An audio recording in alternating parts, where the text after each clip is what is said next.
Prologue. Back in January of 1926, Ireland's very first radio station, 2RN, sputtered into life. Douglas Hyde cleared his throat and gave a grand speech to the newly independent nation. It was all very historic, but if you actually wanted to hear it over in RD, you had to sweat for it. Chapter 1, The Donkey on the Bicycle, the 1930s, 40s and 50s. Inside the house, in the kitchen, atop an upright piano, sat an old valve radio, powered by a massive wet cell accumulator battery that was roughly the size and weight of an anvil. When it died, the radio went dead, and the job of resurrecting it fell squarely on my dad. He'd hoist this leaden block onto the back carrier of his pushbike and pedal it into town to the local miller, who used the mill's generator to juice up the neighbourhood's various batteries. Cycling home with a fully charged, acid-filled monster strapped behind him was, as he always said, exactly like trying to balance a small donkey on the back of a bicycle. One bad pothole and a splash of acid meant that your trousers were history. But when those radio valves finally warmed up and glowed in the dark, the donkey hauling was forgotten. But in the 40s and 50s, entertainment didn't only arrive via a wire, it was generated right there in the middle of the kitchen. His childhood home was less of a house and more of an unofficial music venue. There was an upright piano plastered against the wall, Granda Care was handy with the fiddle, and the neighbours had a habit of wandering down the Currabeg Road just to see what sort of a ballyhooly they could kick up. If you were a young lad squeezed in by the scalding hot Rayburn, you didn't learn music from a book. You just absorbed the rhythm through the floorboards and by dodging the flying boots of the dancers. Chapter 2. Sax, Speakers and the Holy Ghost, the 1950s and 60s. Naturally, he started easy on the tin whistle, and by taking a leaf out of his older brother Alex's book, he graduated to the saxophone. Now, the sax added a serious, driving, big band bit of lift to the old traditional tunes. Still only a teenager, he joined Alec among the front line of the Emerald Cayley Band, which also contained for a while the future legendary Irish accordionist Dermot O'Brien, later destined to host his own TV show and play alongside the likes of Bing Crosby. Dermot O'Brien, the future legendary captain, who would lead the Louth GAA team to lift the All-Ireland Sam Maguire Cup. In those days, the style was pure, unadulterated Cayley music, which, if we are being honest, could be a bit droll and repetitive if you were just sitting there looking at them, but it had a flawless driving tempo built strictly for shifting your feet. They packed out the old parochial house in RD and brought the corrugated iron roofs down in the old Nissen huts around the villages of Slane and Cullen. When they needed proper volume to fill those tin sheds, they went straight back to the tech guru Miller in RD, who loaned them these massive industrial sound speakers. Hauling those across the country was another workout, but it did the trick. Of all the venues they played in those early days, one of the most memorable was a regular Sunday afternoon gig inside the local psychiatric hospital in RD. The band used to genuinely love this session because the hospital staff always laid out a massive spread of sandwiches and tea, which very often doubled as the band's Sunday dinner. They would perform on a stage in front of psychiatric patients, and the doors were locked, keeping them interned for the duration. It was a lively, appreciative crowd and remained one of his fondest memories. During the intermission, as the band were eating their sandwiches, a gentle old soul of a patient would wander quietly up from the audience and sit down at the piano.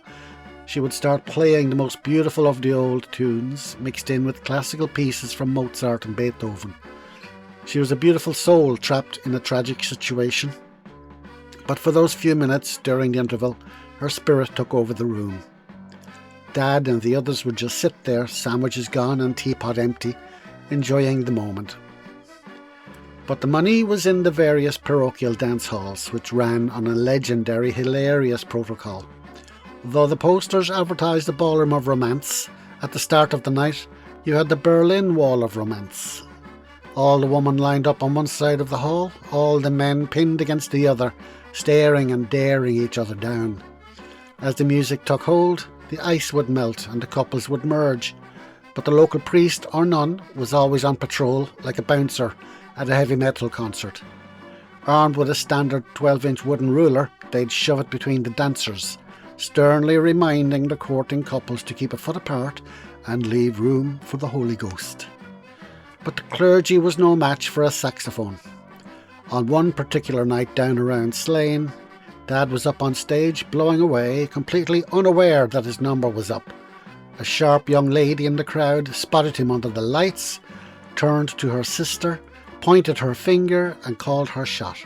"That's the man I'm going to marry."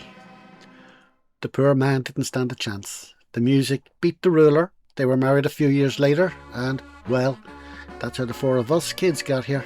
Chapter 3. Gold Braid versus Flash-in-the-Pan Folk Fads. The 1960s. By the 60s, the Emerald Ceilidh Band was flying, even recording 2 proper vinyl albums. Their success landed them a regular gig on the live weekly radio broadcasts from the Grand Mansion House in Dublin.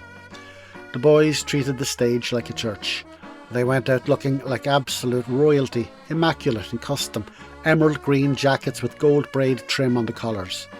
They looked good on the radio.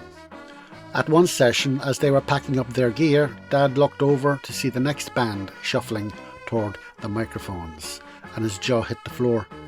For a prestigious national broadcaster, these lads hadn't erred on the side of dressing up at all. They were clad in slouch hats, heavy trench coats, and big military boots. To a man raised on pristine showmanship, they looked like a bunch of travelling gypsies who'd wandered in from a storm. Dad shook his head, leaned over to the bandmates and delivered a definitive, expert verdict. "Whatever music they're playing, it won't last long." It turned out to be the most hilariously wrong prophecy in the history of Irish music.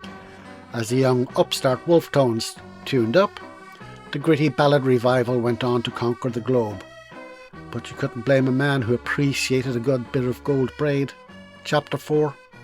Grand Prix in the 5 Boroughs. The 1970s. By 1970, economic times in Ireland were tough, and like most of the country, he had to pack his bags. He headed for the concrete canyons of the Bronx, New York. Alec had already settled in the USA and was now nesting in a newly purchased house in New Jersey. Before long, with a full-time job already secured, he was back on the scene to earn a few more lovely dollars. Dad became the ultimate musical Swiss Army knife on the New York tri-state circuit, often playing the saxophone, drums, tin whistle and flute, whatever the tunes needed. But America meant a total shift in the tune list. The strict droll dance tempos were out, and the homesick emigrant folk ballads were in. Suddenly he was playing night after night the standard folk tunes and the sad old tearjerker waltzes, songs where, invariably, someone was begging someone else to come back to Ireland because their dear old mother had kicked the bucket. It was woeful stuff, but the New York crowds lapped it up. They became regulars at the legendary Terraview Ballroom in Woodside, Queens.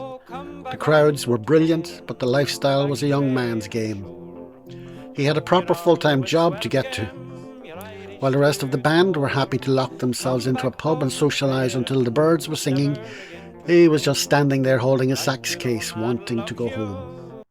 So he started to drive himself to the gigs, even if he didn't have a baldy notion where he was going.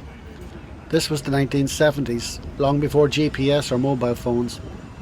To find the trickier venues, he had to play a high-stakes game of follow the leader behind the band leader's car. The only snag was, one particular leader drove like he was a crazed New York yellow cab driver. He'd race through the chaotic city, hop through a yellow light and vanish into a sea of late-night traffic, leaving the loud man utterly stranded, wondering which highway led to the stage. Chapter 5. The Irish Alps and an Elite Picker. The 1970s and 80s. When the lethal New York summer heat hit, Dad found a brilliant way to turn his gigging into a discounted family holiday. He packed up the wife and kids and headed up to the crisp air of the Catskill Mountains, straight into the Irish Alps. holiday enclave of East Durham. To us kids, it was paradise. To Dad, it was great value for money. A way to give the family a beautiful country vacation. And for him, days of lounging around the greenery of the Ferncliff or the Shamrock House, and in the evenings playing his music. It was during one of those warm mountain nights at the Shamrock that he ran into a guitarist named John Gurgley. Now, John was from a completely different planet. Back in the 40s and 50s, he'd been the jazz guitarist for the famous Arthur Godfrey show on American television. Dad could sit back for hours and watch this man play. To a traditional ceilidh player, John's velvet jazz picking on a Gibson was an absolute revelation. He always said it was some of the most beautiful guitar playing he'd ever heard in his life. It just went to show that whether it was a tin whistle in Louth or a jazz guitar in New York, the heart of music speaks a common language. Chapter 6. 6 Degrees of Ozzy Osbourne, 1970s flashback. Of all the stages he trod across the Atlantic, none was quite as wild as Gaelic Park in the North Bronx. Every Sunday it was the holy grail for the diaspora.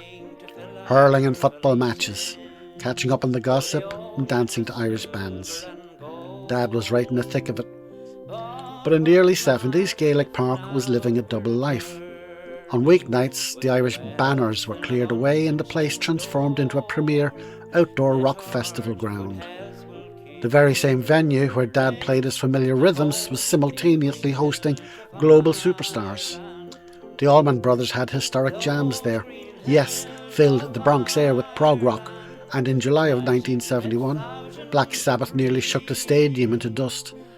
Add to those groups the Grateful Dead, the names Cat Stevens, Carly Simon, Emerson, Lake and Palmer, Jefferson Airplane, 10 years after, Steppenwolf and Leon Russell. You get the gist, which means, technically speaking, and while there were no groupies involved, there is a direct, undeniable connection between a saxophone player from RD and the bat-munching Ozzy Osbourne.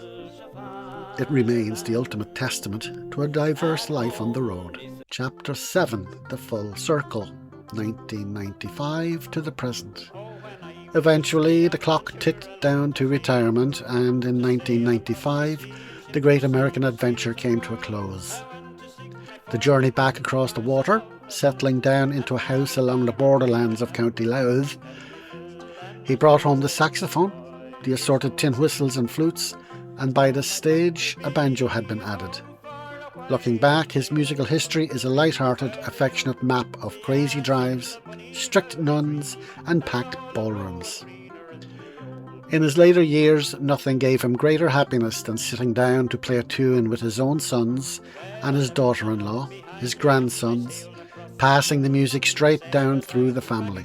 Playing the cosy corners of local pubs in the Dundalk area or down around the Slane countryside, he became a fixture at the traditional sessions. Being locked in one night at 2 a.m. in a pub and being raided by the Gardaí, only to find that half the musicians were off-duty Gardaí themselves. Surrounded by his family and the old surviving comrades from the golden era of the ceilidh scene, the music came completely full circle. Back to the 40s. As they swapped tunes, shared a laugh and kept the old tempos alive, the bright lights of Queens and the rock stages of the Bronx faded into beautiful memories, replaced by the pure, timeless warmth of a melody shared with the people he loved most.